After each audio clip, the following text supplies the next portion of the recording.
नमस्कार दोस्तों। आज हम बात करने वाले हैं माइग्रेंट वर्कर्स की प्रॉब्लम्स और क्यों वो वापस जाना चाहते हैं अपने अपने नेटिव प्लेस पर।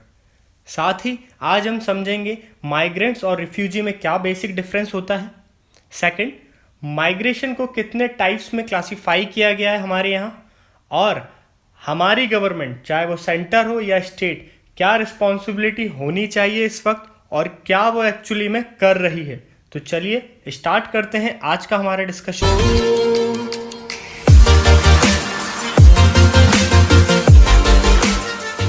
स्टार्ट करने से पहले मैं आपको एक हिस्टोरिकल इंसिडेंस बताने जा रहा हूं जो सिमिलर टाइप का आज फिर से रिपीट हो सकता है, जिस हिसाब से हमारे माइग्रेंट वर्कर्स का मास एक्सोडस हो रहा है।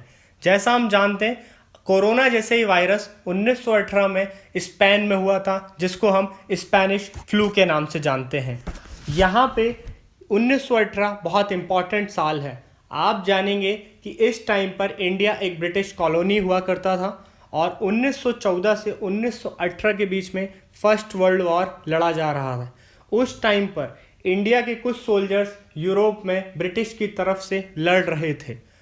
वॉर ख़त्म होने के बाद वो वापस अपने नेटिव प्लेस गए, और जहाँ जहाँ वो गए, क्योंकि उनको स्पेनिश फ्लू के वायरस के सिम्टम्स थे और जहाँ वो गए वो वहाँ भी स्प्रेड कर गए, और इस वजह से उस टाइम करीब 15 से 18 मिलियन लोगों की मौतें हो गई। करीब करीब 1.5 से 2 करोड़ लोगों की उस वायरस से मौतें हो गई थी।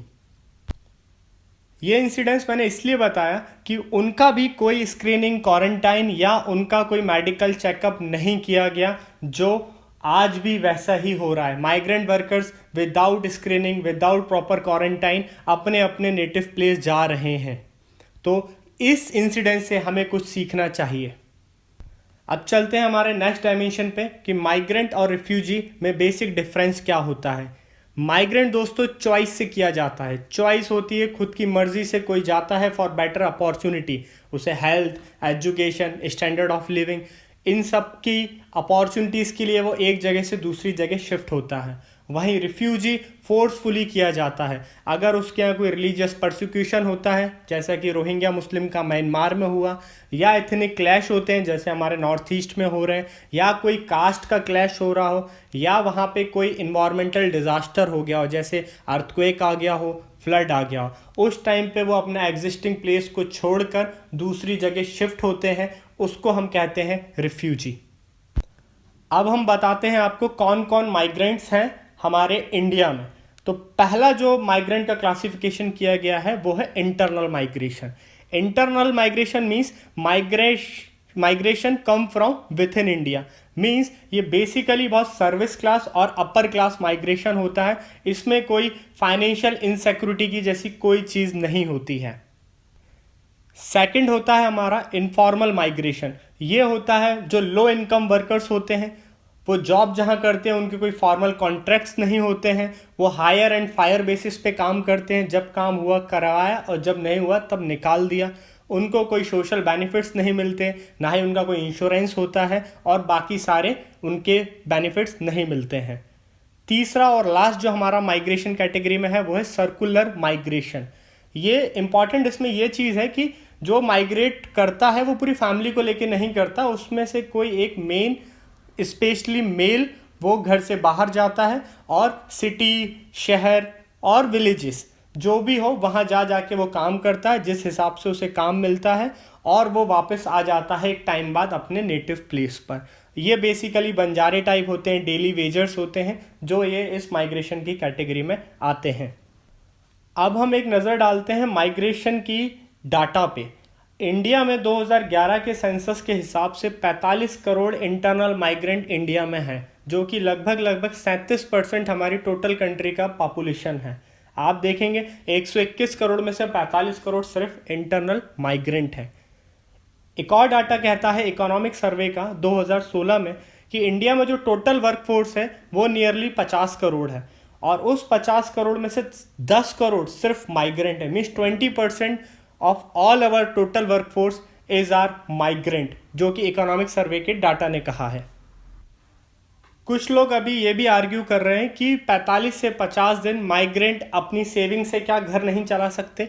तो उनके लिए मेरे पास एक डाटा है जो ये शो करेगा कि उनको कितनी मंथली इनकम मिलती है और उसमें से वो क्या बचा सकते हैं। तो एक रिपोर्ट है CHDS की, उसमें 22% जो माइग्रेंट वर्कर हैं उनको 2000 या 2000 से कम मंथली इनकम मिलती है। 32% माइग्रेंट वर्कर को 2000 से 5000 के बीच में, 25% को 5000 से 10,000, 13% को 10,000 से 20,000 और सिर्फ 8% ही माइग्रेंट वर्कर हैं जिनकी सैलरी 20,000 से ज़्यादा है।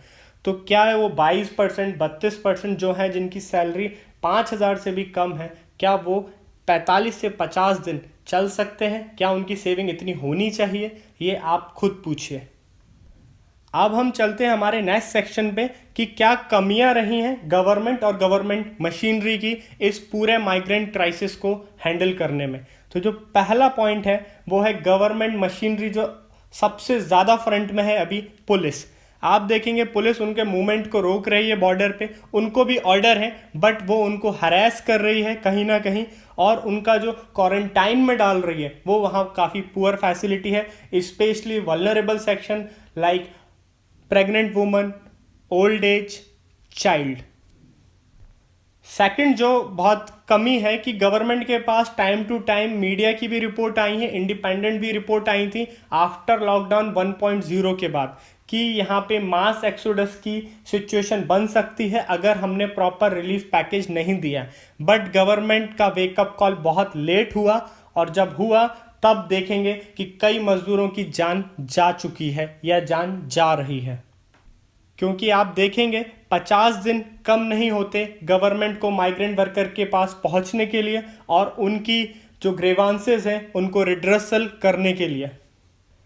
इसका आप दूसरा साइड भी देखेंगे, जो गवर्नमेंट अब कंपनसेशन के नाम पे दे रहे हैं आफ्टर द माइग्रेंट डेथ, वो अगर पहले भी दे सकते थे तो शायद ये इंसिडेंस नहीं होता। आप ये जानेंगे कि जब वो मर गए उसके बाद उनको लिए स्पेशल ट्रेन और उनकी इन्वेस्टिगेशन के लिए स्पेशल टीम पहुंचाई है MP गवर्नमेंट ने, ये शायद पहले कर सकते थे तो ये ज़रूरत नहीं पड़ती।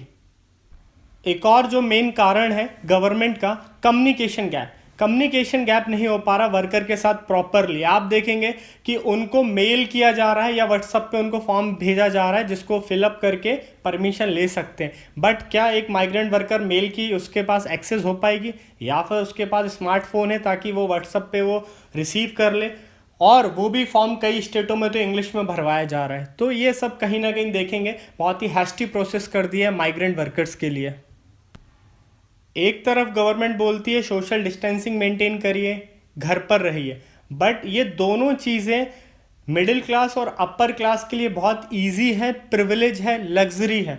वहीं अगर आप देखेंगे लोअर क्लास या जो स्लम में रहते हैं उनके लिए ना ही सोशल डिस्टेंसिंग मेंटेन है, जहाँ पे स्क्वायर किलोमीटर में लाखों लोग रहते हैं लाइक धारावी, और ना ही उनके लिए कोई घर में रह सकते हैं जिनकी इनकम 5,000 से कम है 50 दिनों तक। तो चलिए हमारा जो आज का टॉपिक है लास्ट, कि कैसे इस माइग्रेंट क्राइसिस को सॉल्व किया जा सकता है इस टाइम पर भी। तो जो पहला पॉइंट है कि एक हमारा एक्ट है जिसका नाम है inter state migrant workers act of 1979। ये बहुत ही इंपॉर्टेंट एक्ट है, बट इस एक्ट को ना ही अभी मीडिया मेंशन कर रही है ना ही गवर्नमेंट इसको फॉलो अप कर रही है। इस एक्ट का एक प्रोविज़न है जिसमें क्लियर लिखा है अगर कोई माइग्रेंट वर्कर का डिस्प्लेसमेंट हो रहा है तो उसको जर्नी अलाउंस भी दिया जाएगा और डिस्प्लेसमेंट अलाउंस भी दिया जाएगा। और ये एक्ट उन सभी कंपनियों पे लागू किया जाएगा जहां पर 5 या 5 से ज़्यादा माइग्रेंट वर्कर काम करते हैं, लेकिन इस एक्ट का कोई भी अभी नहीं कुछ बोल रहा है।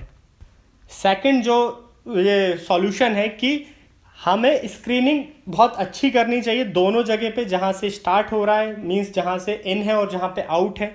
क्वारंटाइन बहुत सख्ती से करना चाहिए, उनका फ़ोन बेस्ड सर्विलांस करना चाहिए, नेबरहुड वॉच इनिशिएटिव करना चाहिए जैसे कि केरला में अपनाया गया है। एक और जो है सॉल्यूशन कि ये जो ट्रेनें जो चला रहे हैं अभी श्रमिक एक्सप्रेस, उनका स्केल बड़ा करना चाहिए। अभी लगभग 300 ट्रेनें चल रही हैं, उसकी कहीं ना कहीं स्केल बढ़ाने की ज़रूरत है और बहुत तेज़ी से चलाने की ज़रूरत है, उसकी फ्रिक्वेंसी भी बढ़ाने की ज़रूरत है। एक और जो सॉल्यूशन है कि जो हम कोऑपरेटिव फेडरलिज्म हम पढ़ते आ रहे हैं कि सेंटर स्टेट के बीच में एक बहुत अच्छा रिलेशन होना चाहिए, यही वक्त है जब हम उसको ग्राउंड रियलिटी पे बता सकें कि सेंटर और स्टेट के कितने अच्छे रिलेशन हैं। कोई एक स्टेट मना कर देता है माइग्रेंट वर्कर को हमारे स्टेट में एंटर करने से, या कोई ट्रेनें नहीं पहुंचा रहा, तो ये सब नहीं होना चाहिए। और लास्ट जो हमारा पॉइंट है एज अ फॉरकास्ट पॉइंट है वो कि गवर्नमेंट को डिस्ट्रिक्ट वाइज माइग्रेशन डाटा रखना चाहिए अपने पास, जो इकोनॉमिक सर्वे में मेंशन है और कई इंडिपेंडेंट रिपोर्ट में भी मेंशन है कि जहाँ पे ज़्यादा इनफ्लो हो रहा है माइग्रेशन का और जहाँ से आउटफ्लो हो रहा है, दोनों डिस्ट्रिक्ट को मेंटेन करके रखना चाहिए कि अगर इनफ्लो यहाँ से होके यहाँ पहुँच रहा है तो जहाँ पहुँच रहा है क्या वो हॉटस्पॉट एरिया है, क्या वहाँ पे जो वायरस है उसको फैलने की ज़्यादा है, तो उस हिसाब से हमें प्रिकॉशन लेना चाहिए।